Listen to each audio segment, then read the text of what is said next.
Hello everyone, this is Tactical Lich here, and today we are at yet another army build video. So last time we talked about how Gorby's Chariots can bully their way through the Tzeetch army, using their mass to push through all those horrors and Forsaken, driving deep into Tzeetch lines, silencing their firepower. But halfway through making that video, I received a replay sent in by viewer Lenorm with specifically an Anti-Chariot Tzeetch army build in mind, and this is exactly what we're gonna showcase today. So for the army build, we have a front line of Forsaken, backed up by a bunch of Flamers and a bunch of Chaos Spawns of Tzeetch. And at the back we have some Blue Horrors to fill up the numbers and just provide more bodies and firepower as a chaff unit. In this guys, we have the anti-large armor-piercing Screamers, great at dealing with cavalry and maybe tying down chariots. And also, we have the Herald of Tzeetch coming with a Lore of Metal, and of course, the Final Transmutation. Really great spell to counteract the chariot blobs that the opponent, the Kislev army, is bringing. And also, being on their disc, they can easily fly away and stay away from the harm of all these missiles and avoid being caught by all these mobility of the very powerful Kislev land army. So as for the Kislev army, we have a free light war slat combo on the right flank pushing up ahead, while at the main line we have a front line of lightly armored Cossars providing that bow fire to shoot up those Chaos Spawns, as well as maybe some of the lightly armored Blue Horrors, and at the back supported by a bunch of winged lances. We have some Streltsies to provide those firepower, as well as a single Tzar Guard with great weapons probably there to kill off maybe say the armored units of Doom Knights, Chaos Knights, as well as the very armored Forsaken of Tzeetch. And that's basically it for the main army build. We also have a single unit of Warbear Riders protecting Tsarina Katerin, coming in with only the Frostblade to provide that melee attack buff and nothing else. There's also a Patriarch supporting, and that's all for the Kislev army build. Now let's get into the main battle and see how Tzeetch actually counters the Chariots, their biggest weakness. Due to the shorter range of the Tzeetch missiles, the army has to push up to get into melee range and firing distance for the Flamers, but the problem is the weakness of these spawns and Flamers is that they do have lower armor, so the Forsaken of Tzeetch are pushing up ahead using their armor and their decent sized HP pool, as well as the Tzeetch shield to absorb all the missiles from all the auto firing light war sleds and Kossar units. And due to their 85 armor, they can tank out decently even up against the Kossar missile firepower. Although with all those focus fire, the volume means that they are still taking some decent damage. However, at least the Chaos Spawns as well as the Flamers are not being shot at right now, not taking too much damage as they are slowly approaching the front line, while some of these Forsakens are just getting obliterated by firepower. Though on the left flank we have some light war slats pushing too close to the front line and now being singed by the Flamer unit, taking some noticeable damage and now being forced to pull back into the rear.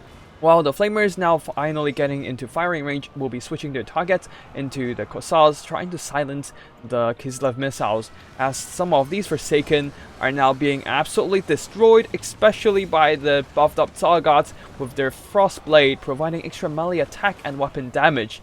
The anti-infantry armor piercing is just really good at dealing with the Forsaken. And now with the spawn of Tzeetch charging into the front line, these Tzar Guards are taking massive damage due to the fact that they are being massively debuffed by the armor sundering as well as the warp flame, down to only 45 armor. Already down to half health, these Tzar Guards are not going to hold for too long. Especially when there's a massive Final Transmutation dropping on top of this blob, the Herald of Tzeetch catching all these valuable units including Tsarina, significantly weakening the key units of the Kislev army, especially the war sleds. While on the flank, some of these Kossars are being obliterated by the Forsaken as well as the combination of Tzeetch spawns, but when they're busy fighting enemy infantry, the war sleds are pushing through the gaps in the front line, charging straight into the Flamers, attempting to silence them. So the spawns will be pulling back into the war sleds, trying to pin them down with their superior mass, bailing out the Flamers, and now pushing off these war sleds. Instead, Kislev player will be charging in with some Warbear Riders, trying to destroy all these spawns.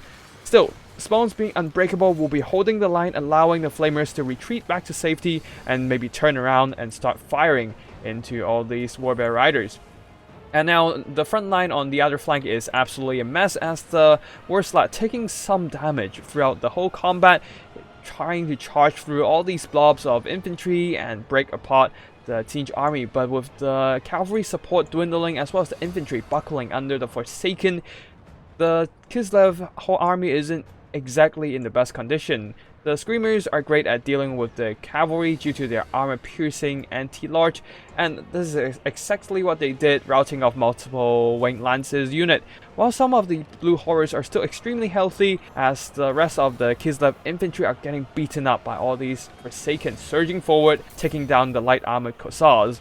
At the back, the Warbear Riders are slowly dragging down all these spawns, but the Bear Riders made a fatal mistake here, which is allowing the Flamers to escape, as they are now turning around, chucking all their Warflame into the Warbear Riders and the Light Warslats in the vicinity, as they are now pinned down by the Chaos Spawns. The spawns have sacrificed themselves, allowing the Flamers to get back to safety, burning down all these elite mobility of the Kislev army. Despite finishing off the spawns, the Warbear Riders themselves are on the brink of death. And now realizing that they cannot leave these Flamers alive, they will be forcibly dragging themselves out of this combat, trying to finish off these Flamers. But unfortunately, there's still more Flamers units, especially this one with the full shield right now, staying away from engagement. They are now safe to fire at stuff like, say, Warslats over here.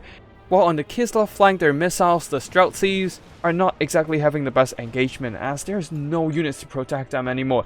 These Forsaken can easily just whip over and finish off these Streltsy units, while the Light Warslats trying valiantly to run down all these horrors, but some of these Warbear Riders and Warslats being pinned down by the monstrous infantry with their mass, the Spawn of Tzeetch using their armor debuffing, sundering effect, also lowering the armor of Warbear Riders, making them more susceptible to their massive weapon strength, successfully dragging down multiple Warbear Riders and Warslats. And now the last of the Warslats are charging into the Flamers, but at this point with a rear charge from the Herald of Tzeetch, also taking some point-blank warp flame while they are still charging into the unit.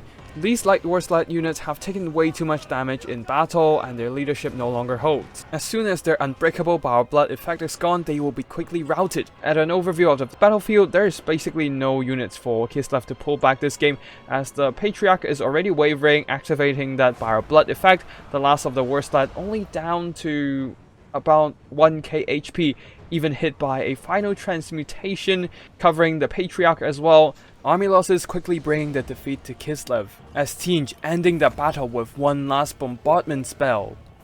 Overall, the three Tzeetch units, the Flamers, the Spawns, as well as the Forsaken, synergizes with each other really well, with the Spawn of Tzeetch able to provide that crucial armor sundering, boosting the damage of the Forsaken, who doesn't do a lot of AP damage, while the Forsaken will be providing that infantry support to the Spawn of Tzeetch, and also holding the infantry line, allowing the Flamers at the back to shoot down enemy key targets with their massive armor-piercing missile strength. And when there is high-mass units charging in like these light Warslats, they will be pinned down by the Spawns, and now being stuck in melee combat will be dragged down by Forsaken, allowing the Flamers to receive less pressure from enemy mobility, helping them to survive a little longer to use more of their valuable ammo and dish out the pain against their enemies. The three units are a really powerful, well-rounded combo to handle all kinds of close-quarter battle scenarios. Maybe they're weak against long-range missiles, but against a lot of melee threats, they can easily counter them with the right maneuvers. Especially against chariot spams like the Kislev army here with their Warslats, with the Forsaken and the Spawn of Tzeetch pinning down the chariots, allowing the Flamers to burn down all those expensive bear Warslats. And that's not the only thing killing the Warslats. Usually, you'd see the Warslats being concentrated into a huge blob, forming a powerful fist of armor and mass, rolling through their opponent. But that means they're all blobbed up together, very vulnerable to direct damage spells like the final transmutation, covering all these light Warslats and a Patriarch within, earning back some great value for the Herald of Tzeetch, who is just cackling on his disc flying in the skies. In addition, this build is not only against Kislev. With a bit of modification, they can even take on a full mobility build coming from the Khorne army. In this battle, I basically copied Lenormand's build, made some modifications myself, and deployed it against Sententia from Clan BBB. With the Spawn of Tzeetch able to pin down all the Gorbis chariots with their superior mass, while the Forsaken are able to beat down my opponent's Fleshhounds and Warhounds, while some of the Flamers managing to survive the mobility onslaught are now able to focus down the Exalted Bloodthirster.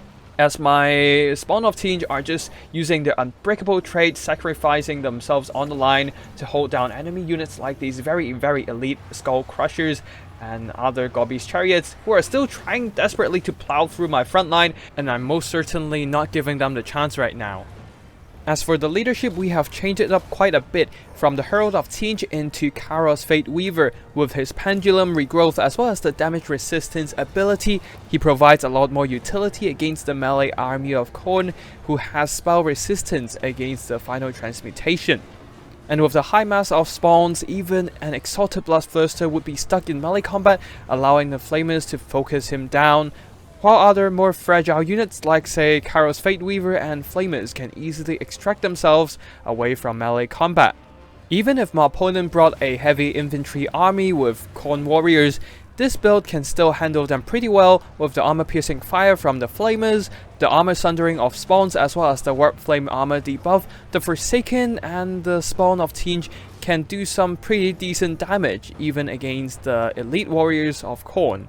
Honestly, I feel like Tzeetch Spawn, Tzeetch Flamers, as well as Tzeetch Forsaken are the holy trinity of the Tzeetch roster, able to counteract a lot of melee-focused armies, as their unit traits support each other so well in combat. For any infantry, they can be cleaned up by a combination of Forsaken and Spawn of Tzeetch, while any heavy mobility can always be body blocked by the monstrous infantry, the Spawn of Tzeetch. And if there are any powerhouse units that needs to be focused down quickly, well, the Flamers are always there to do the job. Now let us quickly wrap up with a post-battle screen of the very first Tzeetch versus Kislev battle. For the Tzeetch army, we have the Forsaken here, doing quite a bit of damage, one of them getting wrecked by the missiles, but the others being supported by all those armor debuffs from the spawns as well as the Flamers. They managed to clean up a lot of those Tzar Guards as well as the unarmored Cossars. Even the elite Tzar Guards are inevitably dragged down by their massive weapon strength and the armor debuffs. While the Spawn of Tzeetch, they are the absolute key here today to pin down all those light war sleds as well as the Bear Cavalry, allowing the Flamers to dish out the pain, earning over 900 gold on this one, over 1000 gold on the other, one of them only earning around 600 gold. However, they only cost around 800 gold, so mostly earning back their value, even earning a chevron by dealing enough damage. As for the Horrors, they were not earning back too much value. Actually, wait. This one earned back over 700 gold due to using up a lot of their ammo and dragging down enemy units, while the Herald of Tzeetch was able to use those juicy final transmutations to drain the health of Tsarina, the Patriarch, as well as some of these light war slats, earning back massive value. Now for the Kislev army, the light war slats, all of them actually did pretty well throughout the whole combat, able to shoot down enemy units and also run through a lot of these Tzeetch infantry, but unfortunately they still got dragged down. Even the Warbear Riders got pinned by the Spawn of Tzeetch and being focused down by the Flamers. Despite earning back a lot of value, they were not enough to carry the day, while the rest of the infantry line, the Streltsy, probably earning back its own value, but the Cossars definitely not quite enough to recover all their value due to the heavy melee pressure coming from the Tzeetch army rush. And the Tzar Guards, despite being the elite infantry being focused down by the armor sundering, warp flame, as well as the Forsakens, they just got wrecked in melee combat. The Patriarch, not exactly a melee unit, so he didn't really contribute too much to the battle, while Tsarina, only having the Ice Blade to buff up the melee attack of the army, she herself is not really primarily a combatant. And yeah, that's basically it for today's battle. Big thanks to Lenormand for sending in this really fun army build, and I really appreciate those multiple versus Kislev replays you sent me that I was able to use in this video.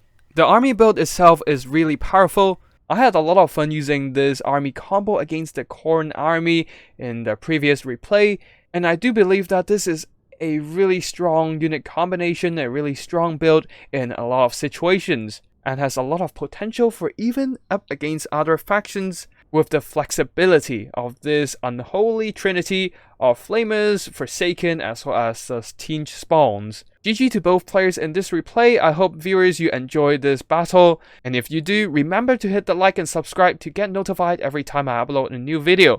They'll be covering battle replays, wild army builds like this one, or just general tips and strategies for Total War Warhammer multiplayer.